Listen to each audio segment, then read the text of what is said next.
Welcome back to Smart Mouth Beauty. I'm Heather and this is my sister Holly, and today, yay, back by popular demand, is the Ask the Hairdresser series. Woo! Okay, no, we had really good response on our first video. We'll link that down below. Volume 1, Ask the Hairdresser. This is Volume 2, and it's going to be a long one, so we're sorry, but we have a lot of questions. I have a lot to say. And she has a lot to say. So if you need to pause this and go get you a Diet Coke, girl, and come back and we'll be here. Okay, so should we just jump right in? Yes, I love this. Okay. It's like a pop quiz. It is kind of like a pop quiz for you. I think, do we need to do our disclaimer because we have a lot of new subscribers? Welcome, by the way. Holly is a professional hairdresser, has been for 16 years, owns her own salon, does what she needs to do to make me look good. So, okay. So our first question comes from Lisa Daly. We love Lisa. She's so sweet. I know. She says, I honest to God am so tired of dyeing my roots. I grayed early in my 20s. Girl, don't you know? I'm now 42. I need to color every 6 weeks. When do I throw in the towel and become a silver fox, or are there special vitamins that will keep the gray away? Those are her questions. Okay. 6 weeks, girl, that's a really long time. It is a really long time. I have clients who come every 4 weeks. I have clients that come every 2 weeks. Valerie lives here. She moved in. Right. 6 weeks is not bad. Yeah. If the thing with, depending on what color you're doing, if you're depositing color, you're really not damaging your hair. So you can go 4 weeks and not worry about damaging your hair if you're doing a deposit only. If I remember correctly, I think you are a brown. Yeah. You could start lightening. We will link below our age-appropriate hair color video. Hair color over 40. Right. Yeah. Which we talk a little bit about lightening to help camouflage that line of demarcation so that you can go a little bit longer between services. The vitamin thing, I've actually looked this up before. So many of my clients are looking for a miracle pill to help slow their hair growth down or help somehow repigmentize their hair inside their scalp. I don't know if any of that was a word, but the answer is no. I actually Amazon this one time, and there are a couple of pills out there that's called anti-gray or gray away. When I looked at the ingredients, biotin, riboflavin, vitamin B12, vitamin B6, these are all stimulants to make your hair grow. So don't take them if you're wanting to go longer between services, because that just makes it show up even more. I would say have your hairdresser throw a few highlights maybe in the top to hide or camouflage that line of demarcation. But don't worry, you're only 6 weeks out. That's not. I don't think that's bad at all. I mean, it may become a pain that you have to go to the salon, and it may be like breaking your pocketbook, girl. But go over and watch our hair color age appropriate, and that might help a little bit too. So Annie F says, what do you recommend for fighting frizz? I have natural wavy hair, and I do not live in a humid climate. I battle frizz and flyaways year round. In case it matters, she lets her hair air dry. It does matter. Oh. It does matter, because when you are blow drying your hair, you're actually drying out all of the moisture in it. So when you let your hair air dry, you're not evaporating all of the moisture from your hair, and you're not evaporating the moisture that's coming in from the air. So if you want to air dry, that's great, but you're going to have to look for an anti-humectant. Okay. Google it. Aveda, Redken, Matrix. There's even a Garnier. There are particular products that are cream-based leave-in products for air drying hair that are anti-humectant. So it's important because we've talked before about hair products that have to be heat activated. Yes. So she doesn't want to put in a heat activating product and then air dry it. It kind of defeats the purpose. Right. Okay. So she'll want a cream-based anti-humectant. If she wants to air dry. But what if she wants to blow dry, get the frizz out? She could probably still use the same thing. Okay. That'll work with a little less of it. Okay. So that it doesn't take so long to blow dry. Very good. Okay, good. Hope that answered the question. Liz asks, I have super fine hair and I get really oily at my crown and the top back of my head. Could it be what I'm using or that my scalp is dry or oily? I have to wash my hair every other day just because of that area, which I then touch up, which I then touch and end up spreading the oil to the rest of my hair. Okay, the first thing you probably want to do is look for a rebalancing shampoo. There are a couple of really good ones that I can think of off the top of my head. There's a Fanola, Fanola rebalancing shampoo. Aveda has a rebalancing. Davines has a rebalancing. There might even be a L'Oreal one if you're looking for a drugstore product. I would start there with a rebalancing shampoo. It's a little different than a clarifying shampoo, but it helps try to rebalance your scalp just to see if there's anything kind of going on. You could just be naturally oily. It's weird that it's in just one spot though. Well, and I have that problem too sometimes because my hair is thin and fine as well, but my hair is also dry. So it's like the ends will be dry, but the scalp will be getting oily and flat, you know, crazy. And I would understand. first start with the rebalancing and or a clarifying shampoo. Then if you can, I would put some baby powder just in that spot before you go to bed. So if let's say you wake up and you shampoo, you go your whole day and you want to get your second day out of it, put the baby powder or any kind of dry shampoo in that spot before you go to bed. Oh, okay. So that it helps absorb and control that oil. Get up the next morning, brush it, shake it out. You might even want to apply a little bit more to get you through your second day. Okay. But I would look into a rebalancing shampoo. That sounds really good. Okay, our good friend Kristen Game, she says, I have fine hair and I am always trying to make it look piecey without looking messy. And it has to stay put for 8 to 10 hours. So, I try to do that too, girl. And yeah, we like the piecey look, but when you have thin, it just looks fine hair, separated and stringy. Right. I don't know. We can't let Kristen down. I would. Yes, that was really whiny, but I know. sorry. Dry texturizing spray is really the only thing I can think of because you don't want to put a pomade. Normally, if I have somebody with thick, full hair that wants it piecey, I'm thinking of a pomade or some sort of texture paste to make it clumpy and piecey. And that's just going to weigh her hair down. I know. Right. Because, you all have similar hair, and it's like I wouldn't put that on you, but I would put a dry texture spray, which we've talked about in a lot of our videos. We talked about it in the Derby video. We've done your teasing video. We've talked about dry texture spray. Well, and I know that Kristen, because we religiously watch her videos as well, and I know that she has naturally wavy hair, and sometimes she wears it, loose and wavy. It could be maybe when she wears it loose and wavy that she can put in a couple of PC curls but not pull it through. Yes. And that might help look at me answering hair questions, but that might help make it appear to be PC, like you're forcing that right to be PC. Right, which is sort of kind of what we just did on you. And Heather and I have experimented with our own hair. When I curl my hair, I have to brush it, but when I curl Heather's hair, I cannot brush it. Right. When I came over, she looked like Nellie Olson.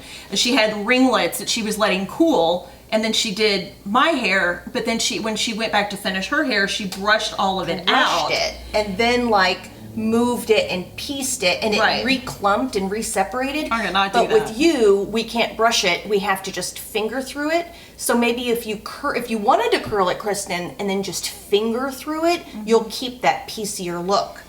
But I don't know. Blow drying and PC, maybe my thought would be flat iron just the ends so that the ends can look piecey and separated, but you still have your lift from the blow dryer. So if you were to flat iron it, which I don't know if you said, don't flat iron from the root to tip. Just flat iron from your cheekbone down so that the pieceyness can happen down here, because if you get pieceyness up here on fine thin hair, it's going to look oily and separated and stringy and dirty. I don't know. Okay.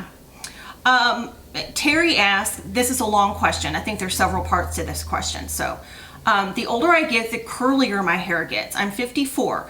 I think my gray that I definitely color and cover up is curly. I love my curly hair. It is really easy. So since I have gray hair that is curly and I color and highlight, I would love to hear what your recommendation as to the best way to care for my hair. I have fine hair, but a lot of it. My natural color is an ugly, mousy, dirty blonde. I color it caramel color with highlights across the top and front. I have my hair treated every 6 weeks and it's above my shoulders. I rarely use a hair dryer on my hair and let it air dry. If you have tips for easy styles for curly hair without the dryer, I would love to hear them. I think it sounds like you're on it sounds like she knows really like for real good what's path. going on. One thing when I do think of underlying gray hair, it really is a whole different texture. So if you're dealing with fine curly hair and then you have woven in gray curly hair that's been of course color treated, which is fine, but it still has a rougher texture. Gray hair has a rougher texture than your natural pigmented hair, so it's going to be a little bit more wiry. My first instinct was to put some sort of anti-humectant in it, of course, to fight the frizz. Then I would shape it. Once you put an anti-humectant cream in there, finger it all through, and then shape your curl. So giving your curl a place to live, giving your curl a place to The dry. freedom to be free range. No free range curl. Oh, no free range. No, you gotta tell it where to live. So I would shape that curl, almost give yourself some dreadlocks as it's air drying. So you would want to clump your hair into pieces to give your hair where to air dry. Then when it's dry, I would do a little argan oil and then finger through it. But you have to give it a place to live. No free range curl air drying, because it's just going to live out this way. Give it a place to live. So when it's wet, anti-humectant cream in, and then twist it and give yourself these twisties and then drive to work. Let it air dry. When you get to work, then piece them out, but they will be a little bit more structured. And then a little bit of argan oil on the ends, maybe would how's that? Okay. All right. Okay. Heather asks, how about shampoos and treatments to battle hard water? Are clarifying shampoos going to accomplish anything in water that is very hard or has a very high mineral content? I actually have recently looked this up, and I don't believe that clarifying shampoos are enough to get mineral out of the hair. Remember that word I asked you to pronounce? Mm-hmm. It was that word.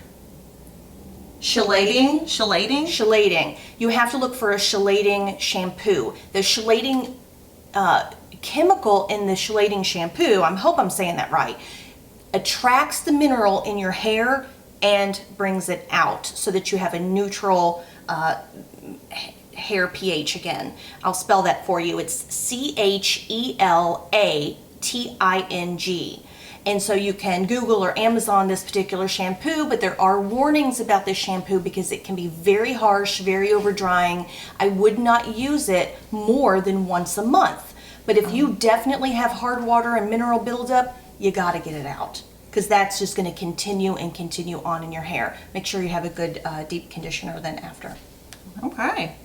And then I believe this is our last question. I will have to look. Jessica asked, why does my hair always turn orange when I lighten it? A lot of times I get this question, or not question, I get this dramatic comment whenever somebody comes in and wants to get their hair colored maybe for the first time, and maybe they've had bad experiences in the past where my hair turned orange, or why does my hair pull orange? You hear that word, my hair pulls orange. And I just want to take a second and talk a little bit about it should. Everybody will say, oh well, my hair is different, my hair always turns orange when I lighten it. It should. When we think about hair color, especially if you're lightening, which kind of goes along with our last video about going lighter, over 40, just wanted to maybe explain about why that happens. I'm gonna with a piece of paper. We have visual aids. Heather's very scared right now because Well, I mean, I sat down and she has a notebook and a Sharpie.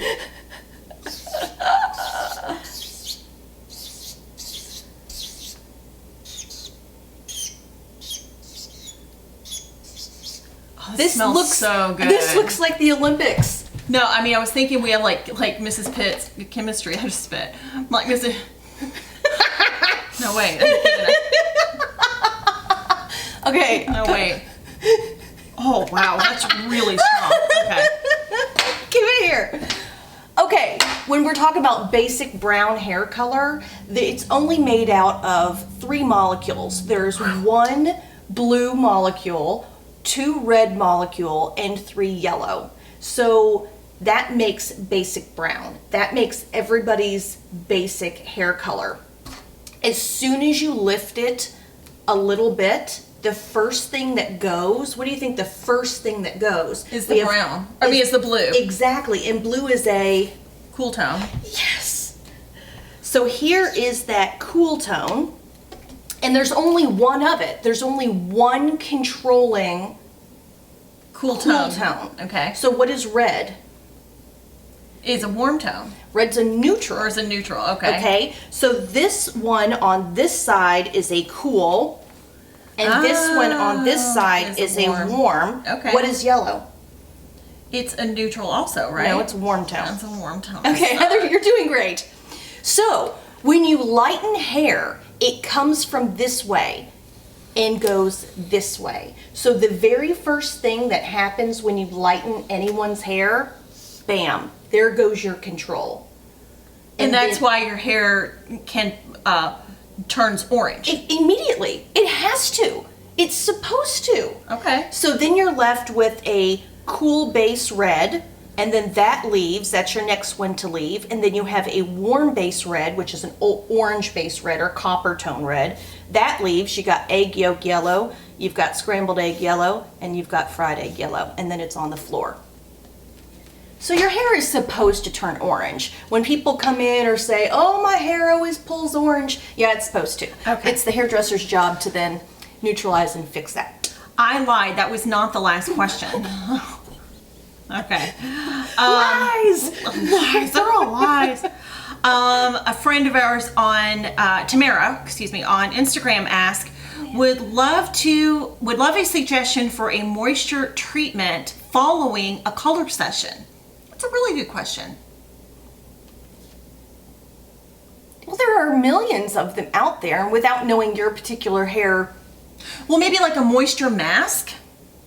Oh, that L'Oreal one.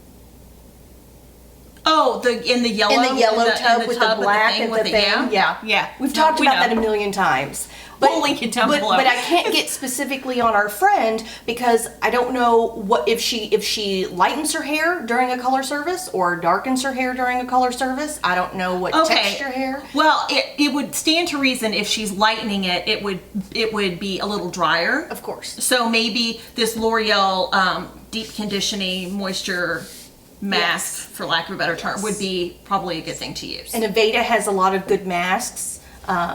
But that L'Oreal Moisture Mask, what's that called? Total Defense or Total Repair. Total Repair!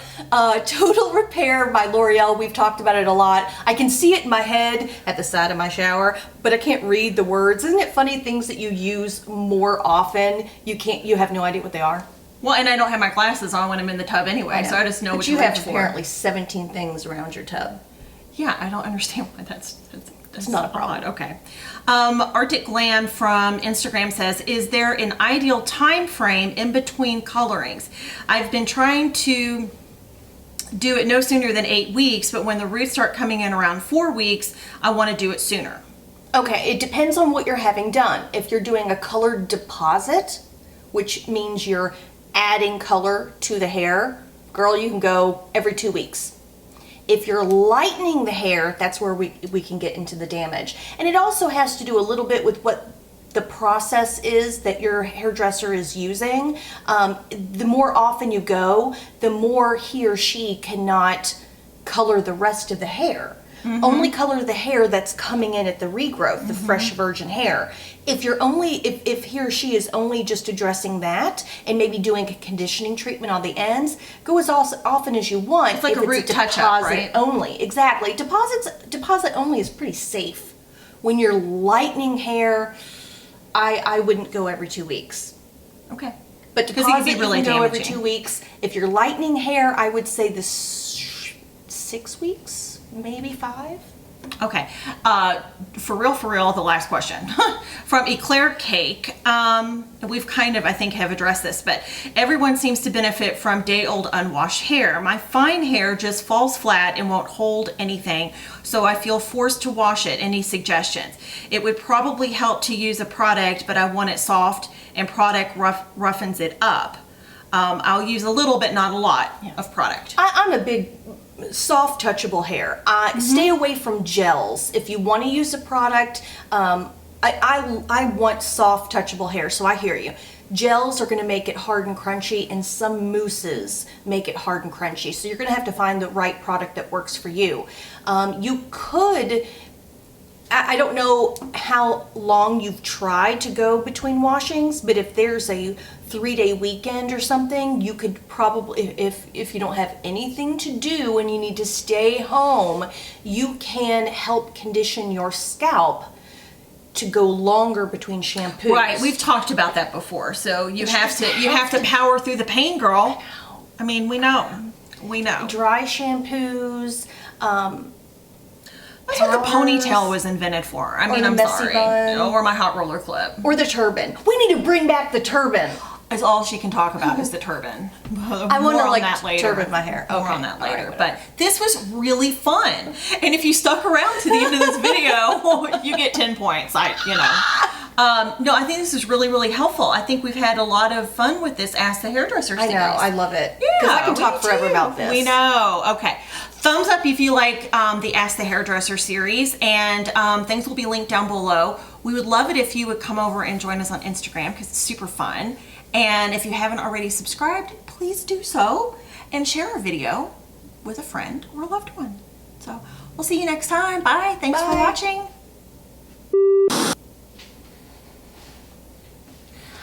Okay.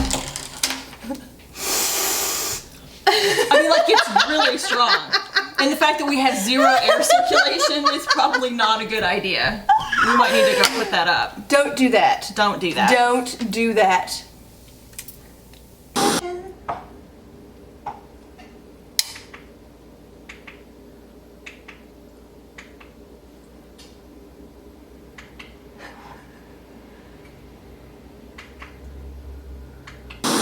Is that the brand? No, it's Shellating?